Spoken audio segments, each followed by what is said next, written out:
Bonjour à tous, j'espère que vous allez excellemment bien et aujourd'hui on va parler encore football, Coupe du Monde féminine et on va parler du deuxième match de cette deuxième journée de phase de poule du côté du groupe A. C'était entre le Nigeria et la Corée du Sud, c'était un peu plus tôt dans la journée, un peu avant France-Norvège.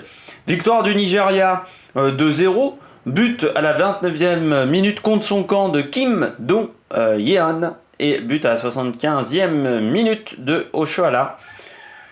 Match brouillon un petit peu entre ces deux équipes qui nous avaient déçus lors de leur premier match, que ce soit face à la Norvège ou face à la France. On n'avait pas senti une résistance énorme de ces deux équipes qui n'avaient pas réussi à se mettre en valeur face à ces deux grandes nations. Là, ça a été un peu mieux, mais ça reste quand même brouillon. C'est-à-dire qu'on sent que tactiquement, c'est pas parfait. On sent que techniquement, c'est pas parfait. Il y a des manques dans ces deux équipes qui sont différents dans ces deux équipes. C'est pas les mêmes problèmes. Mais voilà, même si elles arrivent en huitième de finale, on rappelle que le meilleur troisième peut aller en huitième de finale. Ça me semble difficile pour ces équipes-là pour chercher un bon résultat dans cette Coupe du Monde. Manque quand même de justesse étonnante de la part de la Corée du Sud par rapport à son classement FIFA. Alors j'ai l'impression que le classement FIFA pour les filles c'est un peu pareil que pour les garçons, c'est-à-dire que bon, il faut le suivre mais de loin un petit peu, parce que une nation qui fait partie du top 15 et qui nous propose la prestation qu'on a vue hier face à une équipe qui est au-delà de la 30e place comme le Nigeria, c'est quand même bizarre. J'ai trouvé que techniquement la Corée du Sud c'était très faible, ça manquait de justesse technique. Physiquement c'était faible également la Corée du Sud, mais j'y reviendrai. Et pour une nation qui est top 15, on peut s'attendre à mieux. C'était quand même en dessous de France-Norvège, très clairement. Victoire du Nigeria qui profite des erreurs importantes de la défense coréenne. Top et flop dans cette rencontre. Du côté du Nigeria, la vitesse en attaque. La vitesse en attaque qui a été impressionnante de la part du Nigeria. J'ai trouvé que les attaques vont vite. Les contres vont vite. Les contres sont plutôt bien menés, même si des fois il y a des petites erreurs. Ça leur a permis de marquer le deuxième but, par exemple. C'est sur un contre, parce qu'elles ont eu peu de fois le ballon. Je crois qu'il y a à peu près 38% de possession de balle, je crois me rappeler. Des statistiques à vérifier. Vous pourrez vérifier derrière votre écran. Mais je crois que c'est à peu près ça. La vitesse en attaque, ça allait vite du côté des ailes, avec aussi des joueuses qui, au niveau athlétique, sont quand même assez intéressantes. Voilà, ça joue. C'est pas techniquement très impressionnant, mais par contre, physiquement, le Nigeria, au niveau de ces trois joueuses d'attaque, c'est costaud. Et face à des Coréennes qui, dans ce domaine-là, ne sont pas une référence, eh bien, ça leur a permis de les mettre en difficulté et de les prendre en défaut. Et régulièrement, les offensives passaient par les ailes. Quelquefois, c'est passé dans l'axe, mais c'était surtout des actions en contre sur des transitions défense-attaque très rapides. Ce que j'ai aimé également du côté du Nigeria, c'est l'engagement. L'engagement mental, vouloir à tout prix gagner cette rencontre. Peut-être plus, elles avaient plus, comme on dit, la niaque que les Coréennes. Elles avaient plus envie de gagner cette rencontre, mais aussi l'engagement en physique. Alors des fois, elles en ont fait un peu trop. Voilà, des fois, il y a de l'engagement physique, mais ça manque de maîtrise, ce qui fait que certaines joueuses coréennes se sont pris des coups et qu'il y a quelques cartons jaunes ou au moins beaucoup de fautes qui traînent. Mais au moins, elles se donnent à 200% pour gagner leur rencontre, que ça soit en attaque, ça c'est clair et net, où elles s'arrachent pour récupérer des ballons, mais également en défense, malgré leurs lacunes techniques, elles essayent à tout prix de récupérer les ballons. Des fois elles sont à 2 ou à 3, et ça j'aime bien quand il y a de la solidarité dans les équipes africaines, enfin dans les petites équipes, j'allais dire les équipes africaines, mais il n'y a pas que les équipes africaines qui sont un peu plus petites dans ce mondial. Voilà, si vous voulez gagner une rencontre, il faut déjà que tout le monde soit solidaire et que tout le monde se donne à 120, 130% pour pouvoir gagner ce genre de match. Ce que j'ai pas aimé du côté du Nigeria, les errances techniques. techniquement, le Nigeria, c'est quand même pas fameux. Offensivement, des fois, il y a des choses qui sont un peu bizarres. Il y a des pertes de balles face à une équipe en face qui n'était pas non plus exceptionnelle. Mais ces errances techniques leur font perdre beaucoup de ballons, je trouve. Et c'est dommage, quand vous n'aviez pas énormément de possession dans une rencontre, de perdre ce type de balle à cause d'une erreur de technique, souvent de technique individuelle. Et voilà, ces errances techniques, il faudra faire mieux. La défense, c'est le deuxième gros point noir du Nigeria. On l'avait vu face à la Norvège, après le premier quart d'heure où elle s'était écroulée défensivement. Là, ça a été un peu difficile à certains moments. Heureusement, la Corée n'en a pas profité. La Corée a manqué de réalisme.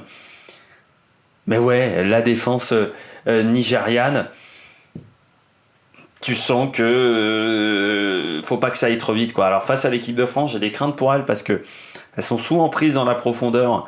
Et vu comment joue l'équipe de France, ça devrait être complexe pour les Nigérianes pour faire un bon match. C'est, je pense, aussi un problème d'organisation parce que j'ai vu que l'une de leurs... des fois, les joueuses sont pas bien alignées. L'alignement de la défense est pas parfait. Je pense donc que c'est un souci d'organisation, de communication. C'est des joueuses qui ne parlent peut-être pas assez entre elles pour pouvoir s'aligner parfaitement et éviter que la Corée trouve des failles dans cette défense adverse. Mais il faudra faire mieux face à l'équipe de France parce que Eugénie Le Sommer, ou Cascarino ou Diani en profiteront forcément dans la défense nigériane. On passe à la Corée du Sud. Ce que j'ai aimé du côté de la Corée du Sud, l'envie. Alors, même si elle était moins forte, l'envie du côté du Nigeria, les joueuses avaient envie de bien faire. C'est surtout là-dessus que je misais. Avaient envie de faire un match propre, faire un match de qualité, peut-être pas forcément de gagner la rencontre, parce que le Nigeria a peut-être pratiqué un football un peu plus viril, mais ça a fonctionné au final pour le Nigeria. On sent que les Coréennes, elles avaient envie de pratiquer du beau football, de faire du beau jeu. Ça, c'est bien. De montrer qu'elles savent le faire. Parce que c'est vrai que face à l'équipe de France, on les a tellement peu vues, les Sud-Coréennes, qu'on se demandait où elles en étaient. Donc, elles ont voulu montrer ça. Ça, j'ai aimé. Même quand on est dans une situation en termes de points complexes pour la Coupe du Monde, eh bien, envie de pratiquer du bon jeu. C'est également intéressant. Ce que j'ai aimé du côté de la Corée du Sud également, c'est la construction. Elles ont voulu, il y avait l'envie de pratiquer du beau jeu, elles ont voulu construire du jeu, se faire des passes, essayer de faire des attaques face à une défense en face qui était placée mais qui n'était pas toujours de bonne qualité, qui n'était pas toujours bien organisée. Eh bien, elles ont essayé, elles, d'organiser du jeu offensif. Elles ont rarement joué en contre les Sud-Coréennes. C'est peut-être ce qui a été leur erreur même, de vouloir toujours construire leurs actions. Mais c'est ce qu'elles ont voulu faire. Ne pas essayer d'attaquer sur une ou deux actions de jeu. Essayer de construire, de faire 4, 5, 6, 7 temps de jeu. Des fois de repartir en arrière, de revenir en avant. Voilà, ça montre que c'est une équipe qui a envie de passer un cap. Le fait de vouloir construire du jeu. Ça, moi je trouve que c'est une satisfaction. Ce que j'ai pas aimé du côté de la Corée du Sud, le physique. Physiquement, les Sud-Coréennes, c'est quand même extrêmement limité. Alors, elles sont pas aidées parce que les Nigérianes ont des gabarits pour certaines de bulldozer, comme on dit, donc ça déménage quand elles essaient de passer en force. Mais elles n'ont pas offert énormément de résistance. J'ai senti également qu'en deuxième mi-temps, à partir de la 70e, on en avait un petit peu plein les sockets, que c'était pas simple. Physiquement, la préparation n'a peut-être pas été optimum pour plusieurs joueuses avant cette Coupe du Monde.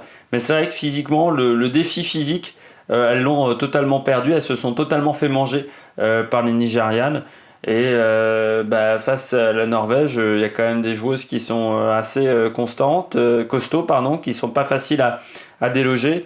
Et il faudra proposer un peu mieux dans 5 jours. La défense, alors défense qui était coréenne, qui était souvent arrêtée face à la défense nigériane, c'est-à-dire que elles avaient du mal à suivre le marquage, elles avaient du mal à suivre les joueuses au marquage, les Sud-Coréennes. Pourquoi ? Parce que ça manquait de vitesse, peut-être aussi parce que physiquement, c'est pas top. du côté de la Corée du Sud. Mais c'est dommage. C'est dommage là encore parce qu'elles se sont pris des buts du fait un petit peu de cet attentisme. Et puis, cette défense, elle n'est pas fiable. Le premier but, c'est assez incroyable de marquer un but contre son camp de cette manière, alors que c'est un ballon haut, qu'il n'y a pas de danger, que les joueuses nigérianes ne sont pas très proches de la défenseur, et pourtant, elle va un petit peu paniquer, Kim Do-yeon, et elle va marquer un but contre son camp. Et ensuite, j'ai l'impression que les Coréennes n'arriveront jamais à s'en remettre. On passe aux joueuses. Ma joueuse du match pour moi. Oparanosi, joueuse de Guingamp. Oparanosi, là on l'a trouvé. Ça a été mieux que face à la Norvège. Face à la Norvège, je trouvais que le danger venait beaucoup d'Ordega sur l'aile. Là, Ordega, on l'a vu, mais physiquement, elle était un peu moins bien, je trouve, que face à la Norvège. Alors qu'Oparanosi, elle a apporté beaucoup de difficultés à la défense sud-coréenne, aussi peut-être parce que physiquement elle en a posé un peu plus que la charnière sud-coréenne, qui est un peu frêle à mon goût. On l'a trouvée régulièrement, ce qui fait qu'elle a pu servir de pivot, elle a pu servir également sur les centres.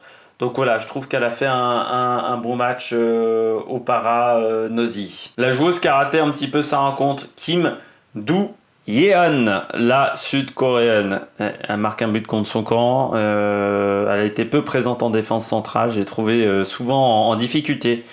Je savais pas trop ce qu'elle faisait là, quoi. J'ai l'impression, la sud-coréenne. Et puis surtout, le but contre son camp, il plombe un petit peu son équipe parce que jusqu'à ce moment-là, le match était plutôt équilibré entre les deux formations. Et à partir de ce moment-là, les Nigérianes ont un peu plus bétonné en défense. Et surtout, elles n'ont jamais réussi à revenir au score.